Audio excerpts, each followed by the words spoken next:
সামনে যাবেন সামনে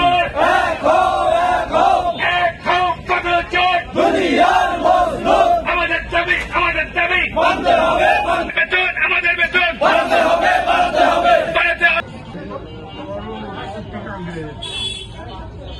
আমরা রাস্তায় নেমেছি, আমাদের সাথে 4 বার আমাদেরকে ছিনিমিনি করলো মহাজনরা। আমরা বেতন আমাদেরকে ন্যায্য বেতন দিতে চাই।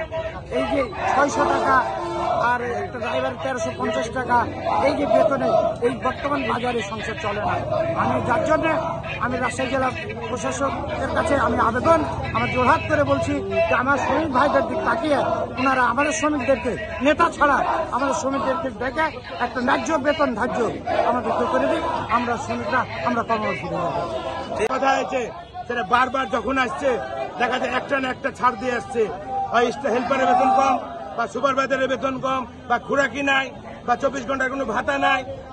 আজকে যে নোটিশটা পাঠিয়েছে এতে দেখা যাচ্ছে রাজশাহী ঢাকার কোনো বেতনটা কোনো রকম, এর মধ্যে খুরাকি নাই, হোটেলের খরচ নাই, দূরপাল্লা যারা গাড়ি চালায় তাদের কোনো বেতন নাই, এসি গাড়ি চলে তাদেরও বাড়তি নাই। কেন নাই? আমার কথা হচ্ছে তারা নেতৃত্ব দিচ্ছে, তারা যাচ্ছে বারবার মিটিং এ, তারা কেন ভুল করছে বলে আমরা একটা জিনিস বলেন এক দফা এক দাবি দালালরা কবে যাবি?